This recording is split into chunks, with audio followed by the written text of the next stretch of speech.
नमस्कार, मैं मुकेश कुमार और आप देख रहे हैं सुदर्शन न्यूज। आज सुदर्शन न्यूज में हम चर्चा कर रहे हैं आर्यन खान की। जी हां, जिसकी जमानत याचिका पर आज सुनवाई हो रही थी, लेकिन कोर्ट ने 14 दिन की न्यायिक हिरासत दे दी है आर्यन खान को। हालांकि तत्काल बाद कोर्ट के आर्यन खान के वकील ने जमानत याचिका भी दाखिल कर दी है और अब जमानत की याचिका पर जिरह जारी है। जैसे जैसे आर्यन खान की कस्टडी बढ़ती जा रही है, शाहरुख खान की बेचैनी भी बढ़ती जा रही है। बेटे की कस्टडी के साथ साथ उसे अपने रसूख और अपने आप को कानून से ऊपर समझने की जो सनक है, उस सभी को धक्का लगा है। 20 साल पहले एक टीवी इंटरव्यू में बेटे के लिए जो बात शाहरुख खान ने मजाक में कही थी, उस मजाक के सच हो जाने का सच वह बर्दाश्त नहीं कर पा रहे हैं। जैसे ही आरोपी अपने आप को निर्दोष कहता है, उसी तरह आर्यन खान भी अपने आप को एनसीबी के साथ साथ दोषी नहीं बता रहा। वो कह रहा है कि शाहरुख खान भी यह जानते हैं एनसीबी के साथ कि उसका बेटा दोषी नहीं है, और यही बात कोर्ट भी कर रही है। लेकिन उसका बेटा झूठ बोल रहा है, यह बात वो पब्लिक पे आकर के नहीं कह सकते। आज हम चर्चा करेंगे कि जिस तरीके से इस पूरे मामले को अब राजनीतिक रंग देने की कोशिश की जा रही है, जिस तरीके से पॉलिटिकल लोग अपना इंटरफेरेंस अब इस मामले में कर रहे हैं, और नवाब मलिक ने जिस तरीके से खुलकर शाहरुख खान का पक्ष लिया है और कहा है कि यह बीजेपी के लोगों का किया धरा है, एनसीबी ने छापा मारा ही नहीं था, उसके बाद से सियासत शुरू हो गई है, सियासी चर्चा भी शुरू हो गई है। आज के प्रोग्राम में हम इसी पे चर्चा करेंगे कि क्या सच में सियासत शुरू हो गई है, और क्या सियासत के शुरू हो जाने से केस कमजोर होगा। क्या शाहरुख खान के बेटे आर्यन खान को जो काम उन्होंने किया है, जो पाप उसने किया, क्या उसकी सजा मिल पाएगी, या इस केस को कमजोर करने के लिए पॉलिटिकल शक्तियां जो है शाहरुख खान की तरफ से खड़ी कर दी गई है। करेंगे इस पर चर्चा। लेकिन सबसे पहले ब्रेकिंग, आज जो सुनवाई चल रही थी, उस सुनवाई में क्या होगा आपको बता दें कि 14 दिन की जेल मिली है आर्यन खान को। सुनवाई आज पूरी हो रही थी, 7 दिन की न्यायिक हिरासत पूरी हो रही थी। उसके बाद किला कोर्ट में पेशी हुई, एनसीबी के किला कोर्ट में आर्यन की पेशी हुई। उसके साथ और भी लोग थे, उनके वकील ने दलील रखी, दोनों पक्ष के वकीलों ने दलीलें रखी, और दलीलों को सुनने के बाद कोर्ट ने जो फैसला दिया है, न्यायिक हिरासत में भेजने का फैसला लिया है। 14 दिन की न्यायिक हिरासत आर्यन खान को दी गई है। आर्यन के वकील ने जमानत याचिका दाखिल कर दी है तत्काल। फैसला आने के तत्काल बाद आर्यन खान के वकील ने जमानत की याचिका भी तत्काल दाखिल कर दी है। ऐसा लग रहा है कि वकील को पहले से, आर्यन खान के वकील को इस बात का अंदेशा था कि उसे जमानत नहीं मिलेगी, उसे न्यायिक हिरासत में भेजा जाएगा, और अपने अनुभव का इस्तेमाल करते हुए उसने तत्काल जमानत याचिका दाखिल कर दी है। और हमारे साथ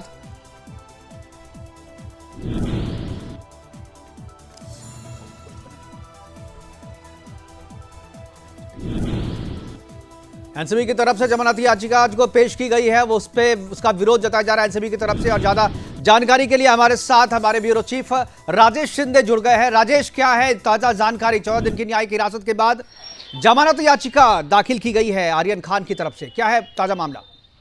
बिल्कुल, देखिए, ये आर्यन खान के लिए एक राहत भरा फैसला साबित हो सकता है अगर तुरंत जिस तरह से तत्काल जमानत याचिका दायर की है, अगर जमानत याचिका पर जमानत मिलती है तो फिर आर्यन को जेल का मुखड़ा देखने की नौबत नहीं आएगी। लेकिन जिस तरह से हमने देखा है कि आज जो फैसला हुआ है कोर्ट की तरफ से, उसे आर्यन खान समेत सभी आरोपियों को 14 दिन की न्यायिक हिरासत में भेजा जा चुका है। इसके पहले आर्यन खान समेत अन्य आरोपियों की जो एनसीबी कस्टडी थी उसे बढ़ा दिया गया था। उसके बाद जब आज वो एनसीबी कस्टडी खत्म हो रही थी, उसके बाद आज यहाँ पर मुंबई के किला कोर्ट में सभी आरोपियों की पेशगी हुई, और साथ ही सुनवाई तकरीबन 3 घंटों से भी अधिक ये सुनवाई चली। और उसके बाद जो है कोर्ट ने अपना फैसला सुनाया और सभी आरोपियों को जो है न्यायिक हिरासत में भेजा है। और जिसके बाद अब उन आरोपियों का जो आगे का जो रास्ता है जमानत का, वो उनके लिए जा सकते हैं। और जिस तरह से तत्काल आर्यन खान के वकीलों ने, जैसे कि उन्हें अंदेशा था या आत्मविश्वास था कि आज आर्यन खान को जो है न्यायिक हिरासत में भेजा जा सकता है, उनकी आगे की कस्टडी जो है वो नहीं दी जाएगी, और उन्होंने उसी तरह से फैसला भी आया सामने। अब जो है इस आर्यन खान की जमानत याचिका पर क्या फैसला होता है, क्या तत्काल उस पर फैसला होता है? एनसीबी ने जो कस्टडी की मांग की थी, उनकी तरफ से क्या दलील दिया गया था, और कोर्ट ने किस दलील को माना? क्या जो आर्यन खान के वकील थे उनके दलील को माना गया, या इनकी जो एनसीबी की जो दलील थी उस दलील को किस आधार पर खारिज किया गया? इसके बारे में कोई जानकारी है क्या वकील से आपकी? जो उनके एनसीबी के जो वकील थे, क्या उनसे कोई बातचीत हुई है? बिल्कुल, देखिए, एनसीबी की तरफ से 11 तारीख तक एनसीबी रिमांड बढ़ाने की मांग उन्होंने कोर्ट में रखी थी।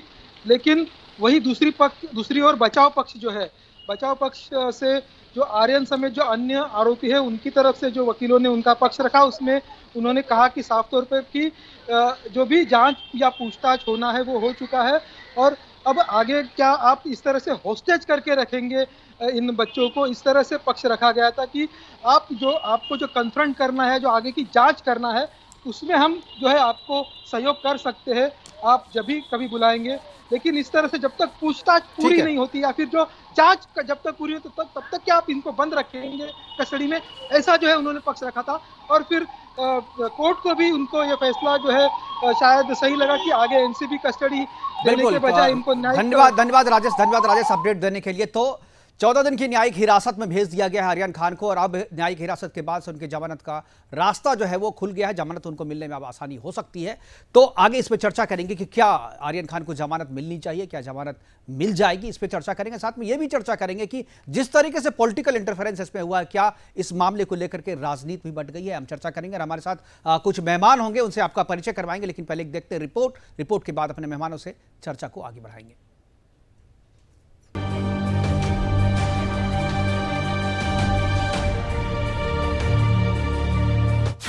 जेल में खान परिवार का इमोशन कार्ड, शाहरुख से मिलकर फूट फूट कर रोया आर्यन, शाहरुख गौरी खान भी हुए इमोशनल।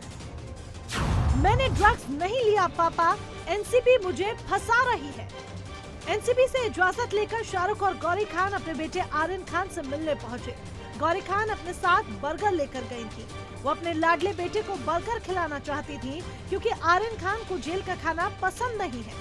आर्यन तो महलों में रहने वाले राजकुमार हैं, लेकिन नियमों के चलते एनसीबी ने आर्यन को बर्गर नहीं देने दिया।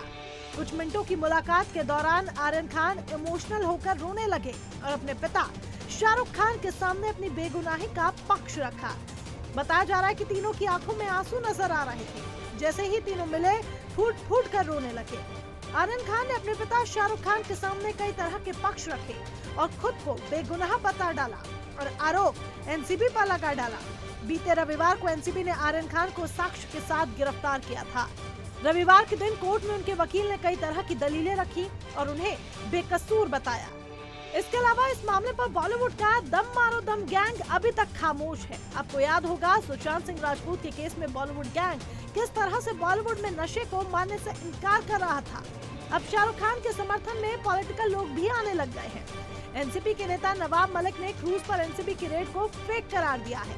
एनसीपी जैसे भरोसेमंद जांच एजेंसी पर बगैर आधार के ऐसे सवाल उठाना नवाब मलिक को यकीनन शोभा नहीं देता।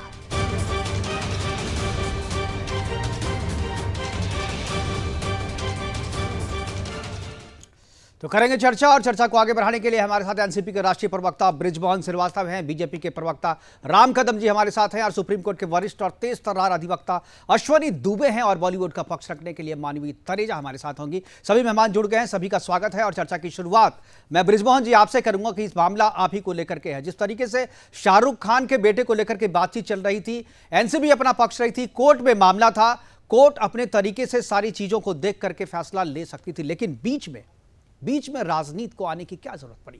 क्या ऐसी जरूरत पड़ी आपके मंत्री की कि वो बीच में आकर के बोले कि ये बीजेपी इस पे करवा रही है? क्या आपको लगता है, और दो चीजें मैं पूछूंगा, क्या आपको लगता है कि जानबूझ करके पॉलिटिसाइज करने की कोशिश की जा रही है, केस को कमजोर करने के लिए राजनीति उसमें घुसेड़ा जा रहा है? और एक चीज मैं और पूछूंगा कि क्या नवाब मलिक ने उद्धव के मंत्री के रूप में अपना बयान दिया है या अल्पसंख्यक मंत्री होने के नाते केवल बयान दिया है? दोनों चीजों का मैं जवाब चाहूंगा कि आप दें। बृजमोहन जी। देखिए, नवाब मलिक साहब ने जो अपना बयान दिया है वो राष्ट्रवादी कांग्रेस पार्टी के राष्ट्रीय प्रवक्ता के रूप में दिया है, और एक जिम्मेदार वो मंत्री है, तो मंत्री की भूमिका भी तो उससे जुड़ी हुई है, उसको अलग नहीं किया जा सकता। जहां तक बात दूसरी आपने पूछा कि ये जो सारा घटना चक्र क्या है, हम 2 तारीख को उनको पकड़ा जाता है, और नवाब मलिक साहब ने 6 तारीख को इस मामले में प्रेस कॉन्फ्रेंस की है, क्योंकि इसलिए कि जब सारे तथ्य सामने आए तो समझ में आया कि इसमें एनसीबी एक ऐसे लोगों के प्रभाव में काम कर रही है जिनका की राजनीतिक संबंध है, और उसमें एक व्यक्ति ऐसा है जो भारतीय जनता पार्टी का नेता है, भारतीय जनता पार्टी के टिकट पर चुनाव लड़ चुका है, और दूसरा व्यक्ति वो है जिसके खिलाफ पूना में 3 लाख रुपए की हेराफेरी चीटिंग का केस रजिस्टर्ड है, और वो अपने आप को एक प्राइवेट डिटेक्टिव बोलता है। इसके अंदर बात सामने ये आई कि ये दोनों लोग सामने थे, जबकि ये कहा जाता है कि इंडिपेंडेंट विटनेस के रूप में थे। तो टोटल वहां पर 7 लोग गिरफ्तार हुए हैं। 7 लोगों के लिए 7 प्राइवेट वो बने, इंडिपेंडेंट विटनेस बने, लेकिन 2 ही लोग सामने थे। ये 2 लोग उन लोगों को पकड़ के एनसीबी के ऑफिस में ले जा रहे हैं। इन दोनों लोगों की उपस्थिति एनसीबी के ऑफिस में है। इन दोनों की उपस्थिति उस समय भी है जब ये वहां पे इंटरनेशनल टर्मिनल के ऊपर इनको रोका जाता है। मैं आपसे कहना चाहता हूं कि यह मुद्दा एनसीबी जो काम कर रही है, एनसीबी ने जो लोगों को जो उसकी कानूनन कार्रवाई है, हमको उस पर आपत्ति बिल्कुल भी नहीं है, और ना ही हम इस मुल्क में किसी प्रकार के ड्रग के व्यापार का समर्थन करते हैं। राष्ट्रवादी कांग्रेस पार्टी नशा मुक्त भारत चाहती है, तो राष्ट्रवादी कांग्रेस पार्टी भ्रष्टाचार रहित प्रशासन भी चाहती है। और इसके अंदर चूंकि इन अधिकारियों की जो भूमिका है, उससे ऐसा पता लगता है, ऐसा समझ में आता है कि इन 2 लोगों को सामने रखकर ये एक तरह से ब्लैकमेलिंग का काम चल रहा था वहां पर, इसलिए इनको इतना फोकस तो किया। मतलब आप समीर वानखेड़े पे प्रश्न उठा रहे हैं, एनसीबी जिसने छापेमारी की, एनसीबी के वो अधिकारी जो इन लोगों से जुड़े हुए हैं, ये समीर वानखेड़े जी को बताना चाहिए कि वो इनको लेकर क्यों आए और वो इनसे जुड़े हुए हैं कि नहीं। ये जानकारी तो एनसीबी देगी। क्यों ये 2 लोग वहां पे उपस्थित थे, बाकी के 7 लोग कहां हैं?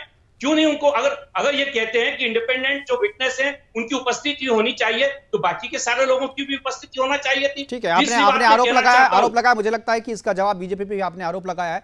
हमारे साथ बीजेपी के प्रवक्ता राम कदम जी है। राम कदम जी, क्या जवाब है आपके पास? कि लगातार महाराष्ट्र के राष्ट्रवादी के मंत्री के द्वारा ये कहा जा रहा है कि एनसीबी अधिकारी की ओर से ये जो सारा गिरफ्तारी हुई ये फर्जी है। दुर्भाग्यपूर्ण है कि वहां पर जो इन्फॉर्मर है जिसने ये सारी बात बताई, अब इन्फॉर्मर किसी भी जाति का हो सकता है, किसी भी धर्म का हो सकता है, किसी भी दल की विचारधारा को वो अपना सकता है। इस बात को हम सभी को स्वीकार करना होगा। अब वो कौन सी जाति का है, कौन से दल का है, इससे उसकी इंफॉर्मेशन कम या ज्यादा नहीं होती।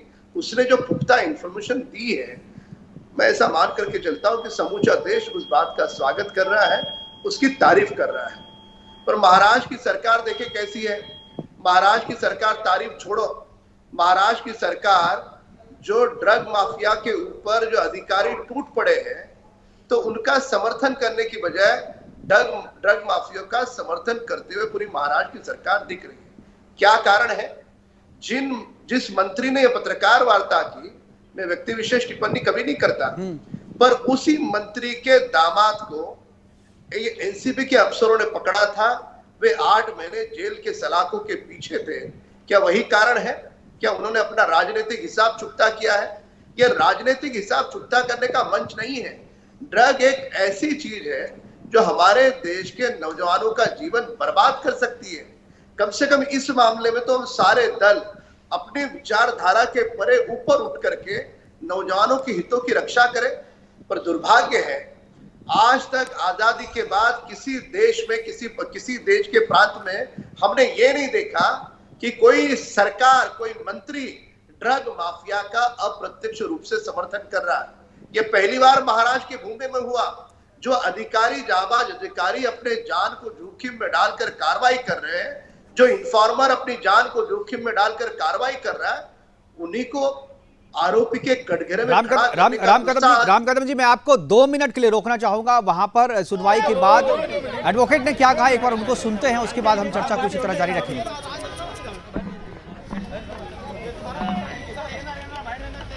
लगता है ये प्रतिक्रिया खत्म होंगी। वापस डिबेट में चलेंगे। राम कदम जी बात पूरी कीजिए अपनी। राम कदम जी, मंथना में मैं बीच में आपके व्यक्ति के पहले केवल मात्र इतना कह रहा था जी कि जो एनसीबी के अफसर जाबाज तरीके से साहस के साथ ये ड्रग नेक्सस को पूरी तरह से मिटाने के पीछे जुड़े हैं, तो उनका समर्थन सब करेंगे। पर ये महाराष्ट्र की सरकार जो ड्रग पेडलर है उनका समर्थन कर रही है। कितना करोड़ों का हफ्ता आ रहा है उनको इनसे। क्या कारण है? ये ड्रग पेडलर महाराष्ट्र सरकार के क्या दामाद लगते हैं? कौन लगते हैं इनके? क्या रिश्ता है इनका?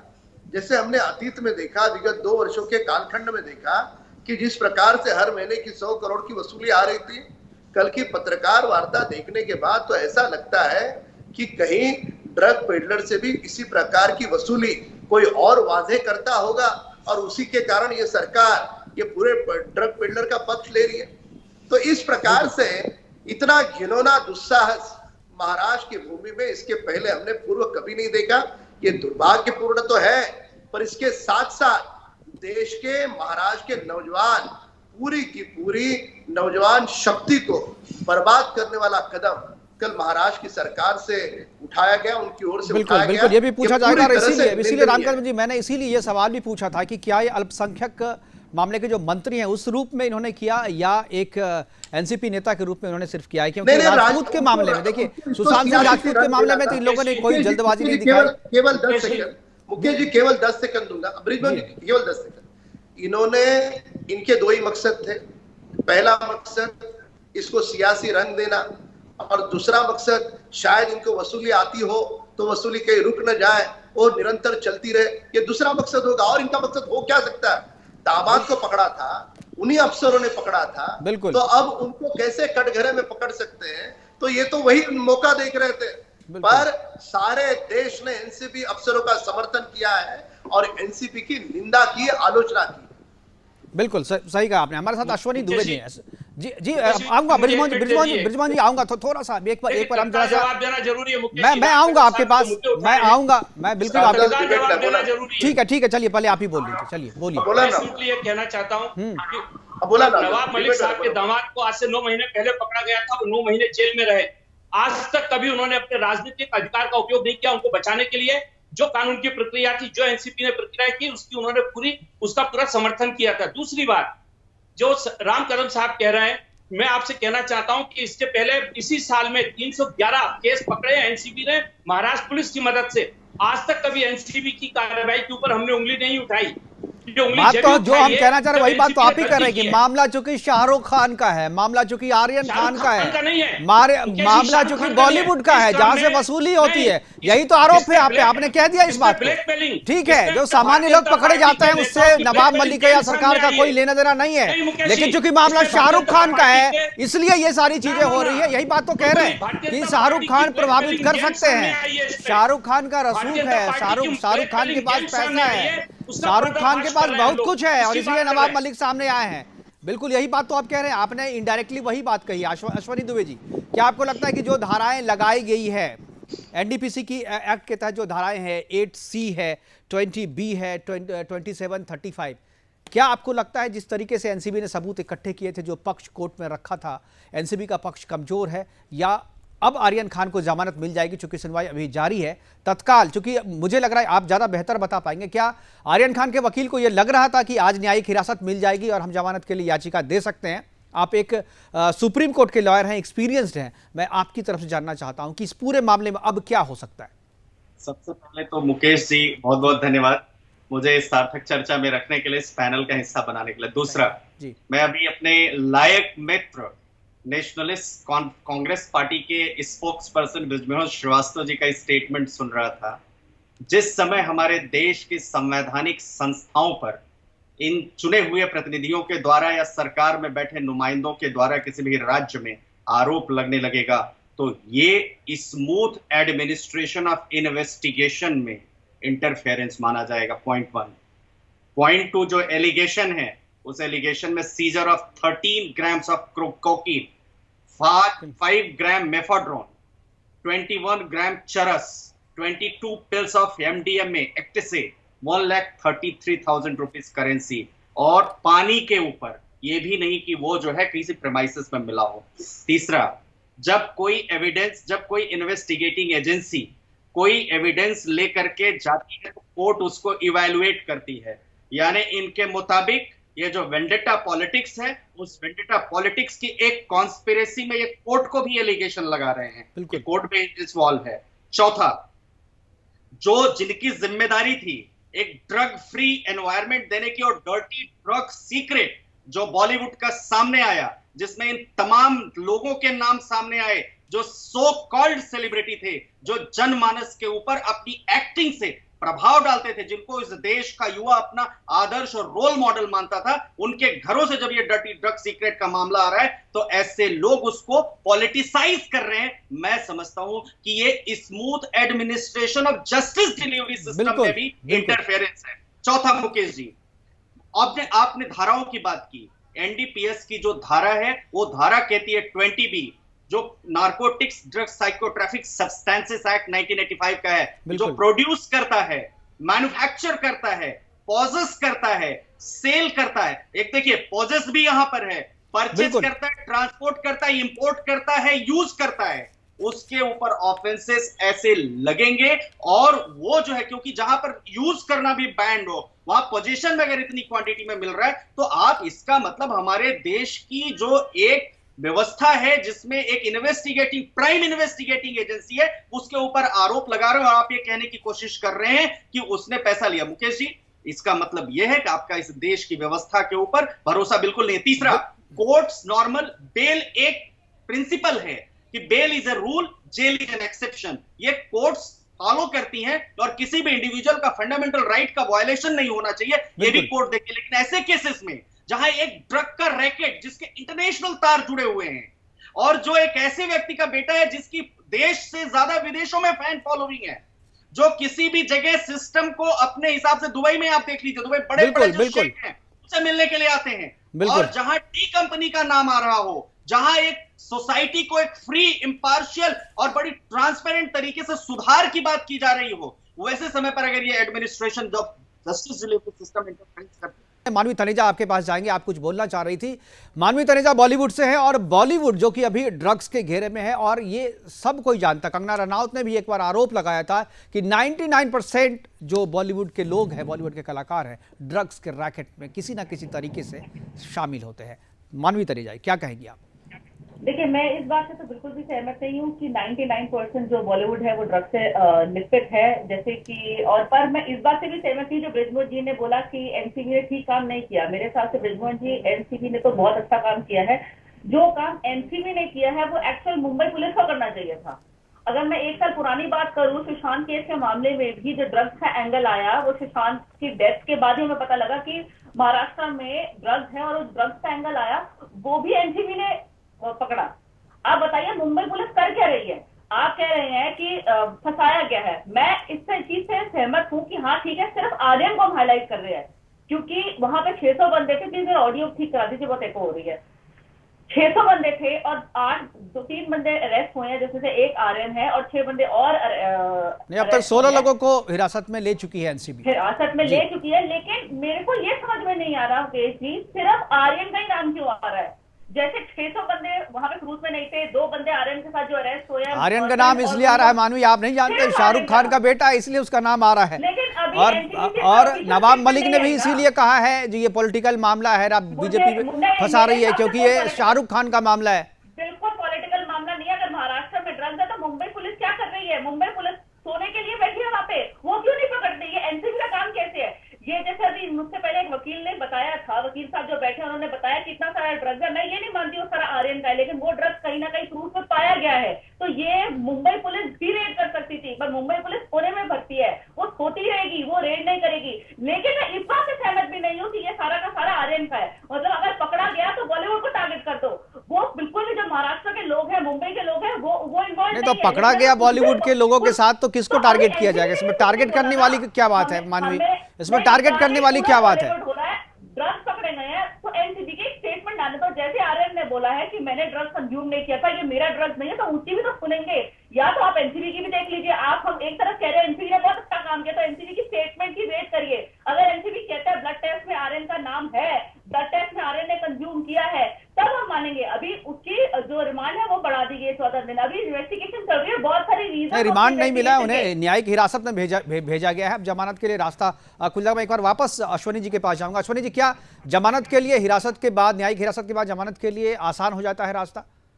नहीं, ऐसा नहीं कहते, लेकिन एक चीज ये होता है कि जो प्राइमरी इन्वेस्टिगेशन है, जैसे जब किसी की पुलिस कस्टडी मांगी जाती है मुकेश जी, तो पुलिस कस्टडी में ये होता है कि जो क्रेडिबल एविडेंसेस हैं, या जो को एक्यूज्ड हैं, या जो अपराध में संलिप्त सामग्री है, या और इसके कनेक्शन जो जुड़े हुए, उनकी गिरफ्तारी करनी है। इन परिस्थितियों में अपनी कस्टडी में लेकर के पुलिस जो है, या जो इन्वेस्टिगेटिंग एजेंसी है, वो उन तमाम जो जगह है, जो संभावित जगह, वहां छापे मारती है, और छापे मारती है या क्वेश्चन करती है या इन्वेस्टिगेशन करती है, अपने प्रश्नों के जवाब लेती है। तो वो एक प्रक्रिया है जिस प्रक्रिया में जांच होती है, और जुडिशियल कस्टडी में जब भेजा जाता है इसका मतलब पुलिस कस्टडी उस शख्स की जरूरत नहीं है, वो जुडिशियल कस्टडी में चला गया। अब कोर्ट के विजडम पे निर्भर करेगा कि उसको बेल मिलनी चाहिए, उसका अपराध इतना संगीन है कि उसे कस्टडी में रहना चाहिए। ये एक जो है जुडिशियल प्रिंसिपल है। बिल्कुल, एक चीज मैं अश्वनी जी एक अभी तक आर्यन के खिलाफ कोई पुख्ता सबूत नहीं आया कि जो डिक्लेयर कर दे कि हाँ उसने कंज्यूम किया है, ये आप मानते हैं ना? आपने ब्लड टेस्ट किया लगता है उनका, मानवी जी? तो ब्लड टेस्ट का रिपोर्ट आना चाहिए, मैंने नहीं किया। एनसीबी अपना काम मुकेश जी मैं बता दूं जी, उनके ब्लड टेस्ट, उनका ब्लड टेस्ट आज तक एनसीबी ने भी सामने नहीं रखा। कंज्यूम किया कि नहीं किया, तो ये आप लेकिन आप लोगों को जहां तक जो चरस गांजा एनसीबी ने क्यों नहीं रखा ब्लड रिपोर्ट? इसलिए नहीं रखी कि उसके ब्लड में कुछ मिला ही नहीं। उस पर लगा दो, ऐसे तो नहीं होता ना। एनसीबी की आप स्टेटमेंट, ऐसे तो 1 साल पुरानी बात मैं करती हूँ, सुशांत सिंह मामले में कितने लोगों ने बोला था कि सुशांत सिंह भी ड्रग्स लेता है, वो तो किसी ने नहीं माना। आपने सिलेक्टिव अप्रोच क्यों रखते हैं आप कि ये चीज मैं लूंगा, ये चीज मैं नहीं लूंगा? क्योंकि एक बॉलीवुड का पूरा जो आपने सोच के रखा है कि ये नेक्सस है, इस बॉलीवुड में ये जो लोग हैं वही है, और बाकी जो दूसरे जो फ्रेशर्स आ रहे हैं उनको साइड कर देंगे। ये नहीं है। अगर वो दोषी है तो उसको जरूर पनिशमेंट मिलेगी, लेकिन अगर वो दोषी नहीं है तो अभी एनसीबी ने कुछ बोला भी तो नहीं है ना। एनसीबी नवाब मलिक की तरह राजनीति तो करती नहीं है कि जो हर एक इन्वेस्टिगेशन के बाद आकर के बयान देगी। वो सरकारी जांच एजेंसियां आकर के बयान नहीं देती हैं।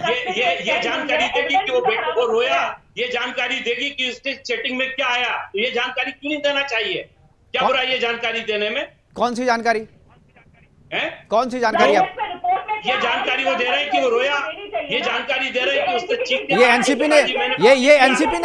ये एनसीपी ने कहा बोला जो वो रोया?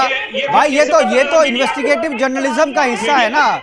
वो बर्गर लेकर ये प्रेस कॉन्फ्रेंस करके बयान कहाँ दिया बताइए? बयान कहाँ है एनसीबी का? किसने दिया एनसीबी की तरफ से बयान? बताइए आप। बगैर एनसीबी की जानकारी के ये जानकारी बाहर आ सकती है क्या? आप बताइए मुझे। आप बहुत सारी चीजें, बहुत सारी जानकारी है जो पता हो जाती है, बहुत सारी जानकारी है पता हो जाती है। नहीं मुकेश जी, मैं मुकेश जी आपसे नहीं आप क्या ब्रिजमोहन जी क्या बोल रहे हैं आप? फिर से मुकेश जी मैं ये कहना चाह रहा था, देखिए सबसे पहले तो आपको इस बात को समझना होगा कि एनसीबी जो कार्रवाई करती है उस कार्रवाई पे जब तक उंगली नहीं उठी थी, जब तक कि उसने कोई पक्षपात नहीं किया।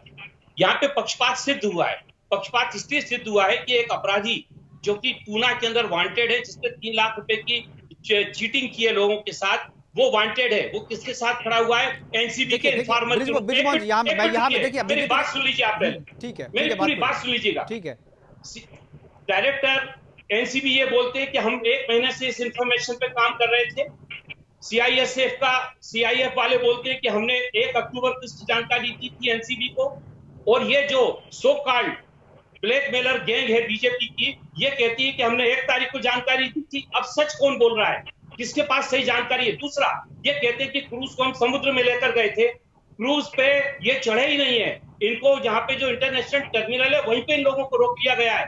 वहां ये ऊपर जब चढ़े ही नहीं, जब इन्होंने बाकी के क्रूज पे किसी का इन्वेस्टिगेशन ही नहीं किया, तो इस बात की वाहवाही क्यों लूट रहे हैं कि हमने 20 समुद्र में जाके लोगों को पकड़ा? ठीक है। इन सारी बातों के बाद, इन सारी बातों से उंगली ये सारी चीजें ब्रिजमोहन जी, ये सारी चीजें तो जांच के बाद ही सामने आएगी ना कि सच है या झूठ है। सारी बातें सामने आ रही हैं। नहीं, आप जो कह रहे हैं कहाँ सामने है, कौन किसने बताया? ये तो आपको पता है, ये आपका प्राइवेट इन्वेस्टिगेशन है, आपको पता है।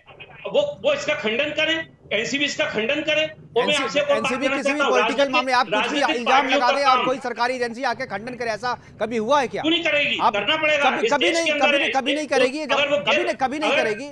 और एक चीज और आप जिस व्यक्ति की बात कर रहे हैं, आप एक चीज बताइए ब्रिजमोहन जी, अगर किसी के पास कोई इनपुट है, कोई ऐसा इनपुट जो अपराध से जुड़ा हुआ है, चाहे उस व्यक्ति पे अपराध, जैसा कि आप कह रहे हैं कि वो अपराधी है, उससे बहुत सारे मामले दर्ज, अगर उनके पास कोई इनपुट है, एक सामान्य व्यक्ति, सामान्य नागरिक इनपुट है, अगर वो इनपुट किसी को देता है, उसके आधार पर छापेमारी होती है, उसके आधार पर छापेमारी होती है, उसमें ड्रग्स पकड़े जाते हैं, उसमें लोग पकड़े जा रहे हैं।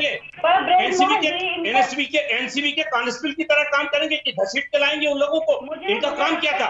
कौन घसीट के लाएगा?